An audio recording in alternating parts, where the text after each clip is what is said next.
Next निर्देशांक geometry में जो आपका अगला टॉपिक आता है उसका नाम है विभाजन सूत्र। विभाजन सूत्र से कितने टाइप में क्वेश्चन आपके इंपॉर्टेंट है आपकी परीक्षा से, मैं उसके बारे में यहाँ क्लियर करूंगा। तो सबसे पहले तो आप फॉर्मूला के बारे में जान लें कि x, जैसे सपोज करो कि ये पॉइंट है PQ का, बीच में R है और यहाँ से M1 इज इक्वल कुछ भी हो, M1 यहाँ हो गया आपका M2, इस तरह से विभक्त होता है और यहाँ पर x दिया हुआ है xy, इसका पॉइंट मान लीजिए x1 y1 है, ये आपका x2 y2 है। देखिए क्लियर, ध्यान से समझिएगा। सबसे पहले विभाजन सूत्र को क्लियर करते हैं। क्या होता है x बराबर, ये अंतर विभाजन सूत्र है और 10th क्लास में आपको अंतर विभाजन ही पढ़ना है। तो यहाँ पर हम बात करते हैं बीच में यानी x का वैल्यू तो होता है m1 x2 यानी जितना भागी होगा गुना x2 ये वाला, प्लस m2 यानी जितना अनुपात में ये भाग बटा होगा m2 गुना x1 बटा m1 प्लस m2। ये हुआ आपका फॉर्मूला। y बराबर होता है सेम m1 y2, सिर्फ एक जगह पर y आएगा m2 y1 बटा m1 प्लस m2। तो इस तरह से आपको दो फॉर्मूला इंपॉर्टेंट है, ये दोनों का फॉर्मूला को ध्यान रखें और इसी के आधार पर हम लोग स्टार्ट करते हैं टाइप क्वेश्चन का टाइप। तो क्वेश्चन नंबर टाइप 1 में लेके चलते हैं इसको। से पूछता है कि कोई बिंदु है, कोई दो बिंदु दिए गए हैं, सपोज करिए कि यहाँ -3 और 10 है और यहाँ आपका है 6 - 8, ठीक है। को जोड़ने वाले रेखाखंड को बिंदु इतना के किस अनुपात में विभाजित करेगी। सपोज करिए यहाँ पर एक और पॉइंट आया होगा -16, तो पूछ रहा है कि किस अनुपात में विभाजित करेगा, ये लीजिए। तो यहाँ पर m1 निकालना है, x का वैल्यू दिया हुआ है तो ठीक है, x बराबर लिखिएगा m1 x2 plus m2 x1 बटा m1 प्लस m2। x का वैल्यू देख लो -1, m1 का वैल्यू देखो मालूम नहीं है। तो मालूम नहीं है, ऐसा अगर रहता है तो आपको सबसे पहले यहाँ पर लेट कर लीजिए। लेट मान लीजिए कि m1 बटा m2 बराबर हो गया k बटा 1, दैट मीन्स के अनुपात 1, या कुछ भी मान सकते हो, हमने के अनुपात 1 ले लिया। यानी कि m1 का वैल्यू को आप k समझिएगा, m2 के वैल्यू को 1 समझिएगा। आइए x का वैल्यू दे देते हैं -1 दिया हुआ है, m1 k गुना x2 x1 6 m2 1 गुना x1 -3 बटा m1 plus m2 k plus 1। आइए क्लियर करते हैं इसको। यहाँ से आप क्रॉस मल्टीप्लिकेशन करेंगे तो पाएंगे कि माइनस के साथ k plus 1 is equal 6k -3, ये होगा -k -1 is equal 6k -3। k को 3 को इधर लाते हैं तो 3 होगा प्लस में -1 और इसको उधर भेजते हैं तो 6k प्लस k, तो 3 में से 1 निकालिए तो 2, इधर हो जाएगा 6 7k, तो k बराबर होगा 2 बटा 7, 2 बटा 7। यहाँ पर आपको m1 बटा m2 का वैल्यू प्राप्त हो गया, अर्थात m1 का वैल्यू हो जाएगा 2 और m2 का वैल्यू हो जाएगा 7। ये आपका आंसर हुआ। यानी कि विभाजन सूत्र में पहला टर्म का क्वेश्चन, पहला टाइप का क्वेश्चन पूछा जाता है कि दो पॉइंट दिए गए हैं, उसके अंदर कोई ऐसा पॉइंट दिया गया है जिसको किस अनुपात में विभाजित करेगा। तो ऐसे क्वेश्चन को k अनुपात 1 मानकर बनाते हैं, कोई प्रॉब्लम नहीं है। ये पहला टाइप का क्वेश्चन आपको हो गया। अब हम लोग बात करने वाले हैं दूसरे टाइप का क्वेश्चन कैसे पूछ सकता है, किस तरह का दूसरा टाइप क्वेश्चन है। दूसरा टाइप का क्वेश्चन ऐसे आ सकता है आपका कि वह अनुपात ज्ञात कीजिए जिसमें बिंदु 1 -5 और b का दिया है 4 -4 5 को मिलाने वाले रेखाखंड x अक्ष से विभाजित होती है। x अक्ष का मतलब होता है x अक्ष पर y बराबर 0 होता है। ले लीजिए y बराबर 0, यहाँ एक पॉइंट लीजिए 1 -5, यहाँ एक पॉइंट लीजिए -4 और 5, इसको आप a मान लो, इसको b मान लो, इसको p मान लो। यानी कि किस अनुपात में विभाजित, अनुपात भी निकालना है और यहाँ पर x का वैल्यू निकालना है। तो इसको क्लियर करते हैं कि यदि यहाँ पर y का कोटेट आपको मालूम है और क्या नहीं मालूम है, तो अनुपात नहीं मालूम, तो फिर से देखिएगा, लेट m1 बट्टा m2 बराबर k बट्टा 1, दैट मीन्स k अनुपात 1। कोई दिक्कत नहीं है। अब देखिए m1 m2 यानी k बट्टा 1 है आपका, यहाँ पर आप जीरो ले लीजिए, y बराबर क्या फॉर्मूला होता है, y का वैल्यू ऑलरेडी दिया हुआ है जीरो, क्योंकि x अक्ष पर y का वैल्यू जीरो होगा। m1 y2 plus m2 y1 बटा m1 प्लस m2। अब y का वैल्यू ले लो जीरो, m1 का वैल्यू बता दो, k बताओ, y2 का वैल्यू बताओ। y2 का वैल्यू आपके पास -4 प्लस m2 का वैल्यू होगा 1 और y1 का वैल्यू हो जाएगा आपके पास -5 बटा m1 plus m2। m1 m2 का वैल्यू होता है k प्लस 1। इसको जीरो से गुणा करिएगा, यदि मल्टीप्लाई किया जाए जीरो से इस वैल्यू को क्रॉस मल्टीप्लिकेशन के आधार पर, तो ये जीरो प्राप्त होगा। क्योंकि आपको मालूम है, यू नो दैट, कोई भी नंबर को जीरो से गुणा करते हैं तो सारे नंबर जीरो प्राप्त हो जाते हैं, इसलिए जीरो हो जाएगा। और इधर होगा आपके पास -4k -5, इसको इधर भेज दीजिएगा, 5 हो जाएगा प्लस में, और इस तरह से -4k। देखो तो इस तरह से जीरो बराबर -4k -5 आया। ओ यहाँ पर देखिए, सॉरी यहाँ गलत हुआ थोड़ा सा, यहाँ पर था m1 y2 का वैल्यू 5 था, 5 लिख दिए, प्लस m2 गुना y1 का वैल्यू -5 था, ठीक है। ये हो जाएगा आपको हो जाएगा, ये होगा आपके पास 5k ये और -5। इस तरह से आपको मिलेगा, माइनस की इधर से भेजिएगा तो +5 हो जाएगा, 5k तो k बराबर होगा 5 बट्टा 5 कट गया तो k बराबर आया 1:1। इस तरह से ये आपका आंसर हुआ।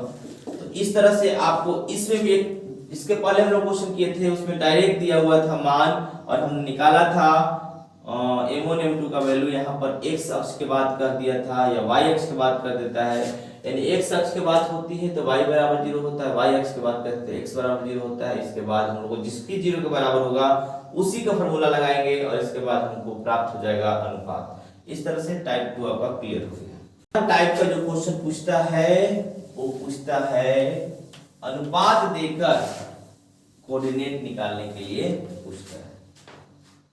तो आइए, क्वेश्चन का टाइप इस तरह से हो सकता है कि कोई पॉइंट है A और ये P मान लीजिए, इसका दिया है आपके पास -2 और ये दिया हुआ है 2 -4 और P का कोऑर्डिनेट हमको निकालना है, तो सपोज कर लेंगे ना x y मान लेंगे, और यहाँ पर दिया हुआ है m1 m2 के लिए 3/7 AB। देखिएगा AP का वैल्यू जो है AB का 3/7 है। यदि AB पूरा 7 होगा, ध्यान से सुनिएगा, AB पूरा 7 होगा और AP 3 होगा, तो आप ही बताइए BP कितना होगा। तो 7 में से 3 घटाइए तो 4 है ना जी, तो 4 होगा। तो लीजिए आप लिखिएगा AP = 3, यही हो गया आपके पास M1 और PB दैट मीन्स M2 बराबर पूरा 7 है जी, इसमें से 3 काटिए तो बचेगा कितना, 4 है ना, तो 3 और 4 7, तो M2 बराबर कितना हुआ 4।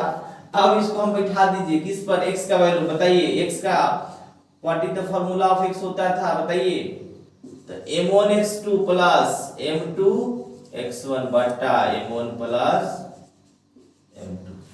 अब वैल्यू पुट करिए, value of m1 3, x2 2, m2 4, x1 -2 बटा m1 प्लस m2 मतलब m1 3 m2 4, 3 प्लस 4।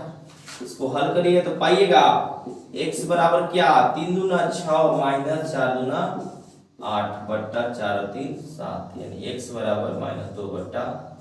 7। देखिए कोऑर्डिनेट है इसका p का y निकालना है, तो आप जानते हैं y बराबर m1y2 प्लस m2y1 बटा m1 प्लस m2। क्लियर होता है ऐसा फॉर्मूला। आज इसे पुट करो, मान को पुट करो। Value of m1 3 Guna y2 minus 4 plus m2 4 Guna y1 minus 2, m1 plus m2 3 plus 4 जोड़िए, माइनस 4 3 12 माइनस 4 गुना 8 बटा 7 12 8 20 माइनस 20 बटा 7। इस तरह से आपका क्लियर हो जाता है कोऑर्डिनेट p का x वैल्यू आया माइनस 2 बटा 7 और इसका वैल्यू y का वैल्यू आया माइनस 20 बटा 7। यानी आप लिख सकते हैं यहाँ पर p का कोऑर्डिनेट आपको हो गया माइनस 2 बटा 7 और माइनस 20 बटा 7। इस तरह से आपका ये आंसर होता है। तो इस तरह से इस बार देखें कि आपका m1 m2 दिया हुआ था, यानी किस अनुपात में विभक्त किया गया है वो दिया गया था, लेकिन कोऑर्डिनेट निकालना था, इसलिए कोऑर्डिनेट निकालने के लिए x का फार्मूला लगाया, y का फार्मूला निकाल लिया, पा लिए। इस तरह का क्वेश्चन आपका क्लियर हो गया। विभाजन सूत्र से एक टाइप और भी आता है जो मध्य बिंदु को लेकर क्वेश्चन आते हैं, चाहे वो वृत्त का व्यास से केंद्र के बारे में बात पूछ ले या समांतर चतुर्भुज से संबंधित क्वेश्चन पूछ ले। तो आइए हम समांतर चतुर्भुज से संबंधित बात करते हैं। सपोज करिए ये समांतर चतुर्भुज है, आपका ए है, आपका ए बी सी और डी है, इसका कोऑर्डिनेट दिया हुआ है 6 1, इसका कोऑर्डिनेट दिया हुआ है 8 2, इसका कोऑर्डिनेट दिया हुआ है 9 4 और इसका कोऑर्डिनेट दिया हुआ है P3। तो फाइंड द वैल्यू ऑफ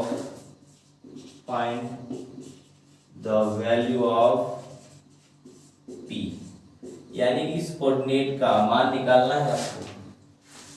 तो सबसे पहला बात हम बताना चाहेंगे कि इसको विकर्ण को मिला, इस डायगोनल को मिला लीजिए आप और इससे इसको मिला लीजिए। आप सभी जानते हैं कि समांतर चतुर्भुज का विकर्ण जो होता है वो समद्विभाजित करता है, यानी कि ये बराबर ये होगा और ये बराबर ये होगा। तो यदि विकर्ण BD की बात करते हैं, BD के लिए, तो बताइए यहाँ पर जो x का वैल्यू होगा, x y मान लीजिए, यहाँ जो x का वैल्यू होगा वो क्या होगा, चूंकि मध्य बिंदु होगा ना, चूंकि दोनों समदूरस्थ हो जाएंगे, समद्विभाजित करते हैं। तो देखिएगा x का वैल्यू BD भी करने के लिए कि x1 प्लस x2 बटा 2, दोनों तो बराबर होते हैं, इस तरह से बनता है x1 प्लस x2 बटा 2 और y के लिए हो जाएगा y1 प्लस y2 बटा 2। इस तरह से क्लियर हो गया। अब विकर्ण AC के लिए लिखिए, विकर्ण AC के लिए अब यहां भी x होगा, क्योंकि दोनों रेखाएं एक ही पॉइंट से कटती हुई गए हैं, तो x का वैल्यू दोनों के लिए बराबर होगा। तो x का वैल्यू इसके लिए कितना होगा, x1 प्लस x2 बटा 2 यानी 6 प्लस 9 बटा 2 और y बराबर हो जाएगा y1 प्लस y2 यानी कि y1 प्लस y2 यानी 1 प्लस 4 बटा 2। अब हमको निकालना क्या है, p का वैल्यू निकालना है। p किस में है, x के वैल्यू के बराबर में, तो इसका जो x होगा इसका x के बराबर होगा, यहाँ तो निकालने की जरूरत ही नहीं पड़ेगी, x को x से बराबर करेंगे। हम फिर से बताना चाहेंगे कि दोनों लाइन एक दूसरे से वो काटती हुई गुजर रही हैं, तो जो मिलान बिंदु है वहां पर दोनों के लिए x का वैल्यू बराबर होगा और y का वैल्यू बराबर होगा। तो देखते हैं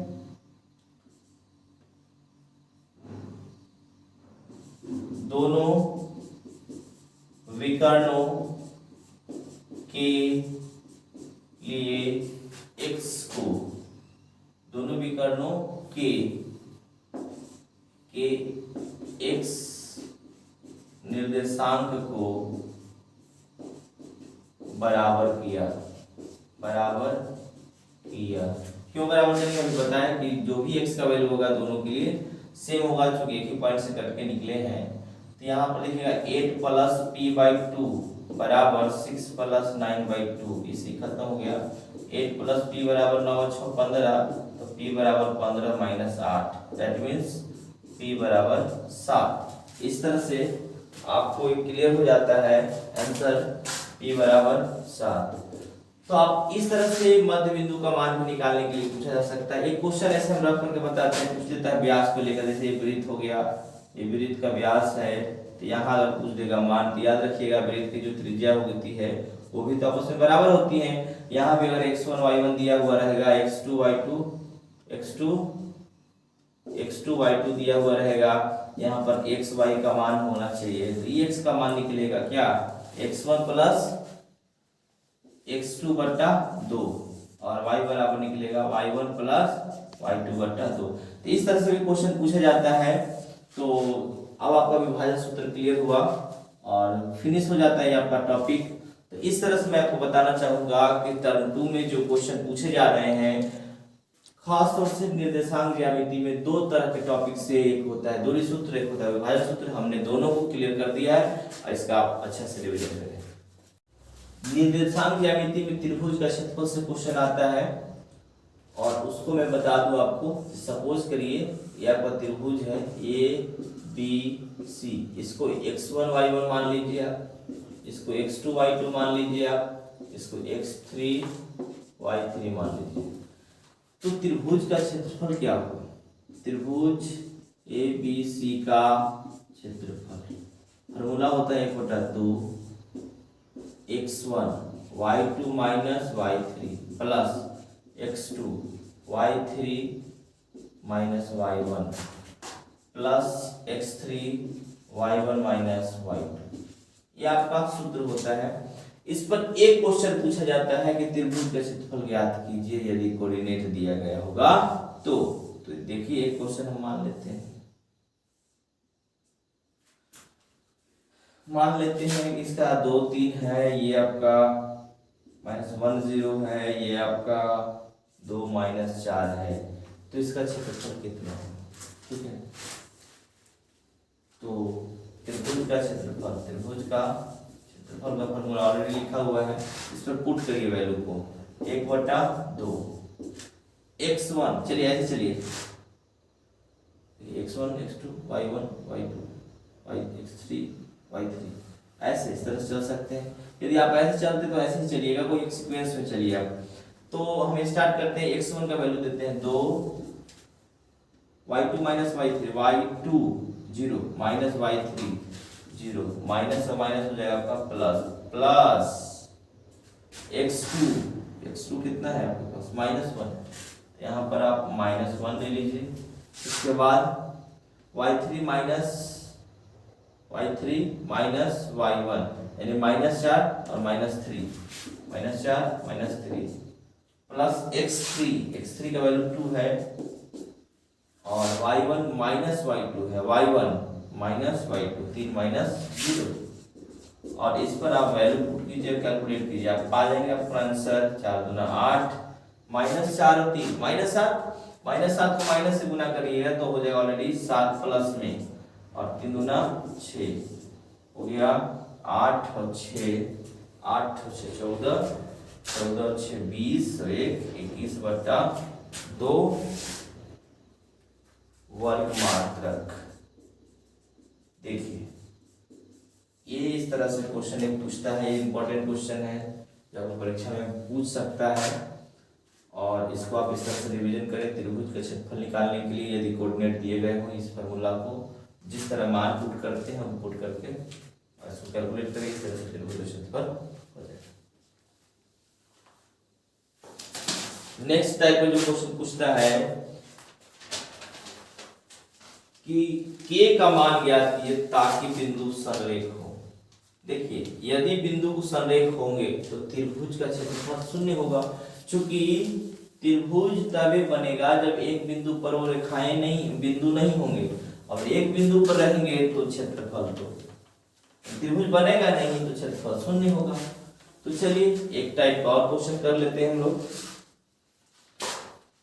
k का मान ज्ञात कीजिए ताकि बिंदु संरेख हो। मान के चलिए आपके पास कोई एक पॉइंट है वो है 7 माइनस 2 का, बी एक पॉइंट है वो है आपका 5 1 का, और सी एक पॉइंट है वो है 3 और के का। अब आपको निकालना है के का मान क्या होगा यदि बिंदु संरेख हो। तो आप इसको x1 x2 x3 y1 y2 y3 मान सकते हैं। क्योंकि बिंदु जब संरेख है तो त्रिभुज का निर्माण तो होगा नहीं, इसीलिए आप इस तरह से एज्यूम करें और क्वेश्चन को बनाते हैं। यदि दी गई पॉइंट्स, दी गई बिंदु संरेख है,